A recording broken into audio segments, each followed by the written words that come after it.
Z.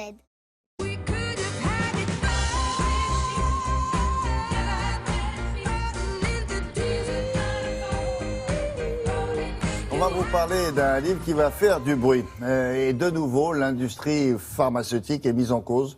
L'accès à certains médicaments est difficile. Ça, c'est le moins que puisse dire l'homme qui a écrit ce livre-là. Et qui est un ancien patron d'un grand groupe industriel mondial.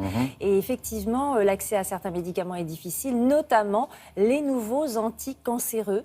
Ce sont des médicaments qui peuvent coûter très cher. Par exemple, un traitement nouveau contre le mélanome peut aller jusqu'à 100 000 € par patient traité. Un autre traitement contre une certaine forme de leucémie peut coûter jusqu'à 40 000 € par patient. En fonction des doses, bien sûr, ce sont des sommes, des moyennes.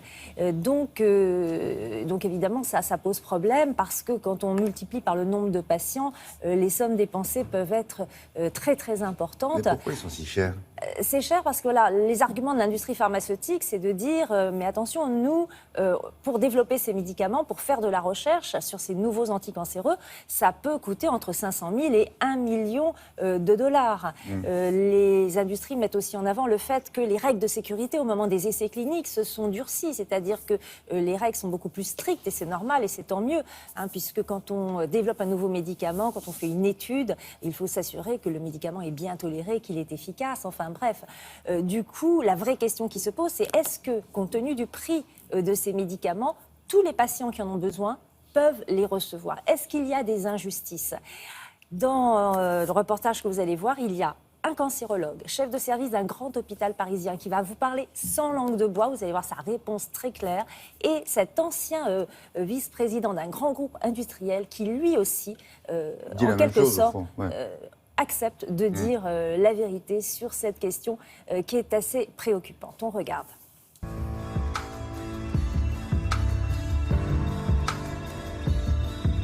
Dans certains hôpitaux français aujourd'hui, certains médicaments, parce qu'ils sont chers, ne sont pas disponibles pour lutter contre le cancer.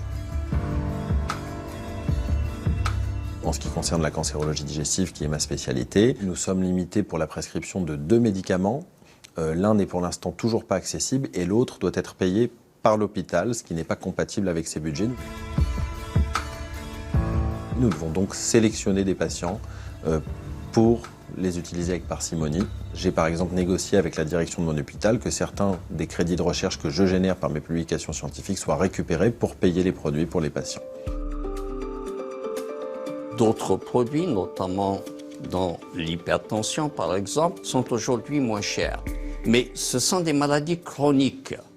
Donc les patients prendront ces thérapies toute leur vie. Mais les traitements innovants des cancers sont des traitements de courte durée.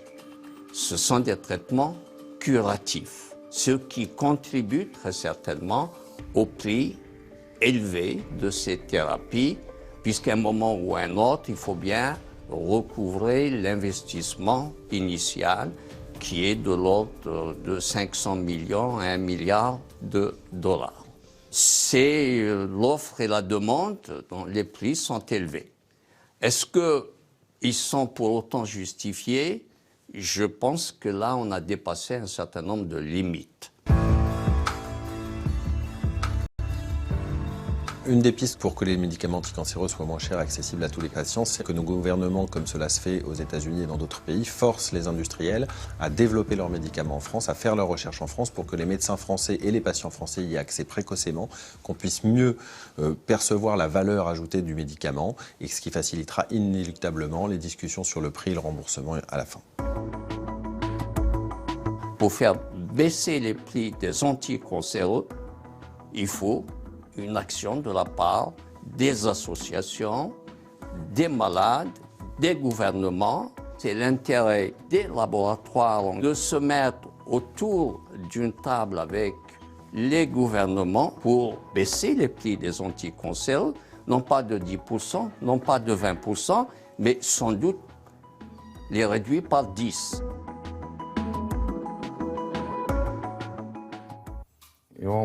Ils vont y arriver à faire plier des grands groupes pharmaceutiques mondiaux très puissants. En tous les cas, il y a vraiment un mouvement en marche avec des pétitions. 110 cancérologues de renom français ont signé une pétition récemment.